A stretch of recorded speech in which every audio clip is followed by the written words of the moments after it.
मैं doctor Renubala Sharma, government TVPG college Korba. आज मैं आपको fossils group MSc second sem के सेकंड पेपर कॉर्डियटेल्स के बारे में पढ़ाऊंगी। सबसे पहले हम कॉर्डियटेल्स के डिस्ट्रीब्यूशन के बारे में देखेंगे। कॉर्डियटेल्स जिम्नोस्पर्म के पैलियोज़ोइक ईरा के पेड़ों का एक एक्सटिंक्ट ग्रुप है तथा वर्ल्ड्स फर्स्ट ग्रेट फॉरेस्ट का गठन किया। यह नेम ऑस्ट्रेलियन बॉटनिस्ट एजे कॉर्डा को ऑनर करने के लिए या सम्मानित करने के लिए दिया गया था। कॉर्डियटेल्स के अधिकांश प्लांट्स टॉल लार्ज लीव्ड पाए जाते हैं जिनकी हाइट 30 मीटर या उससे अधिक भी होती थी। पर्मियन के दौरान ग्रुप में डिक्लाइनिंग स्टार्ट हुई। इस पीरियड के एंड तक पूरी तरह से एक्सटिंक्ट हो गई। रिकॉर्ड्स के अनुसार कॉर्डियटेल्स टेरिडोस्पर्मिल के साथ साथ एक्सटिंक्ट हो गए। North and south America, Europe, China, Russia, India, Australia and Africa से कॉर्डियटेल्स फॉसिल्स को रिपोर्ट किया गया था, जो डिवोनियन और पर्मियन के दौरान इनकी वर्ल्ड वाइड घटना का संकेत देता है। इंडिया में कॉर्डियटेल्स का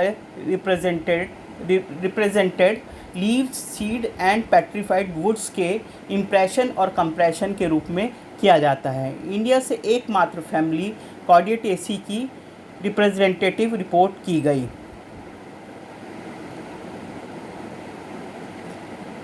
पोरोजाइलेसी के किसी भी मेंबर को रिपोर्ट नहीं किया गया। इंडिया में कॉर्डियटेसी का रिप्रेजेंटेड लोअर गोंडवाना फॉर्मेशन में किया गया।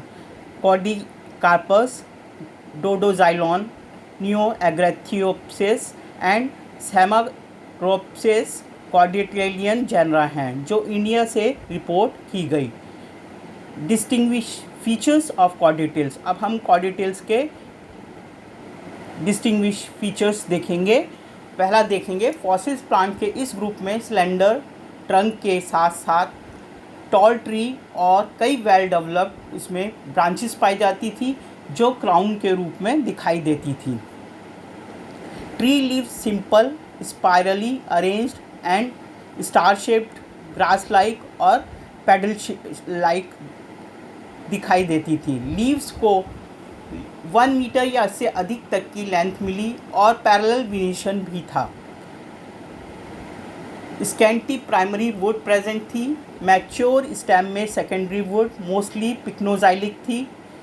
कंपाउंड यूनिसेक्सुअल कोन्स प्रेजेंट थे। प्रत्येक कंपाउंड कोन में एक मेन एक्सिस था जिसमें फर्टाइल एंड और स्टेराइल अपेंडेजेस रखने वाले सेकेंडरी फर्टाइल शूट थे।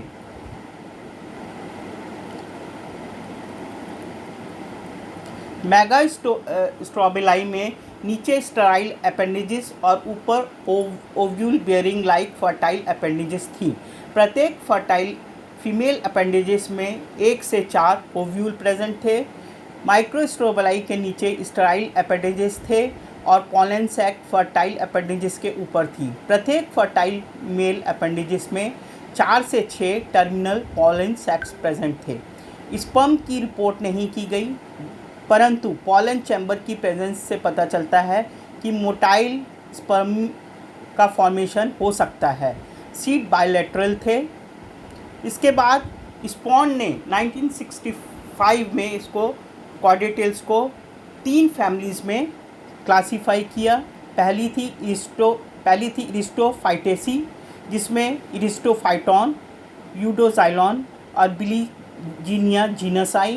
सेकंड कॉर्डियटेल्स में कॉर्डियटेसी था। इसकी लीव्स को कॉर्डियटेस बोलते हैं, स्टेम को मीजोजाइलॉन बोलते हैं, रूट्स को एमिलियन बोलते हैं, कोन को कॉर्डियंथस बोलते हैं, सीड को कॉर्डियोकार्पस बोलते हैं। तीसरी फैमिली है पोरोजाइलेसी। इसमें स्टेम पोरोजाइलॉन, सीड रैप्डोस्पर्मम।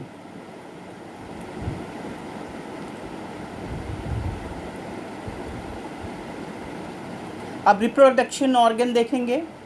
सबसे पहले देखेंगे spore producing organ. Strobili usually monoecious थी, परंतु कुछ कॉर्डेटेल्स में डाइशियस भी थी। हालांकि ये सभी बाइस्पोरेंजिएट नहीं थे। लगभग 10 सेंटीमीटर स्ट्रेंथ के सिलेंडर ब्रांचेस पर फ्रक्टिफिकेशन बॉन्ड हुए थे। ये ब्रांचेस लीव्स के बीच स्टेम पर डेवलप होती हैं। प्रत्येक स्ट्रोबिलाई लगभग 1 सेंटीमीटर लेंथ की थी। मेल और फीमेल दोनों रिप्रोडक्टिव ऑर्गन कॉर्डियंथस के रूप में जाना जाता था। अब देखेंगे मेल स्ट्रोबिलस। इसमें एक थिक सेंट्रल एक्सिस थी। इसमें कई स्पाइरली रूप से व्यवस्थित ब्रैक्ट्स और माइक्रोस्पोरोफिल थे। प्रत्येक माइक्रोस्पोरोफिल के टिप पर 1 से 4 माइक्रोस्पोरेंजिया प्रेजेंट थे। ये स्पोरेंजिया लॉन्जिट्यूडनली रूप से विस्थापित हो गए। माइक्रोस्पोरेंजिया की वॉल 1 सेल थिक थी और कई माइक्रोस्पोर उसमें एनक्लोज्ड थे। टेलर एंड टेलर 1987 में कॉर्डियटेल्स के पॉलन ग्रेन के स्ट्रक्चर की स्टडी की है। उनके अनुसार पॉलन ग्रेन्स मोनोलेट टू ट्राइलेट हो सकते हैं। फीमेल स्ट्रोबिलस देखेंगे इसके बाद।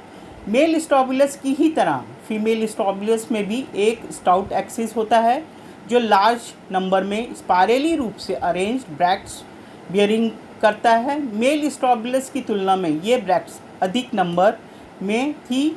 कॉर्डियंथस सूडोफ्यूटियंस के पास कुछ लंबी डाइकोटोमसली रूप से फर्टाइल मेगास्पोरोफिल भी थी। प्रत्येक मेगास्पोरोफिल के एपिक्स में 2 या अधिक ओव्यूल थे। कॉर्डियंथस विलियमसोनिया में प्रत्येक फर्टाइल अपेंडिजेस पर एक सिंगल ओव्यूल प्रेजेंट था। ओव्यूल बाइटैगमिक था और निचले हिस्से में इंटीग्यूमेंट फ्री थी, परंतु ऊपर से जुड़े हुए एक ओव्यूल का न्यूक्लियस इंटीग्यूमेंट से फ्री था। एक लार्ज पॉलन चैम्बर के साथ एक प्रोमिनेंट बीक भी प्रेजेंट थी। Male gametophyte. कॉर्डिटेलियन मेंबर के मेल गैमेटोफाइट के बारे में ज़्यादा जानकारी नहीं है। केवल न्यूक्लियस का अपर पार्ट मेल गैमेटोफाइट की कुछ पिक्चर्स प्रोवाइड करता है। इनर स्ट्रक्चर मल्टीसेलुलर और mature pollen grains micropylar canal में प्रेजेंट थे। हालांकि ये पता नहीं लगाया जा सका कि क्या मल्टीसेलुलर रीजन की सेल्स वेजिटेटिव या स्पर्मेटोजिनस नेचर की थी। मोस्ट प्रोबेबली वेजिटेटिव और स्पर्मेटोजिनस दोनों टिश्यू पॉलन ग्रेन में प्रेजेंट थे।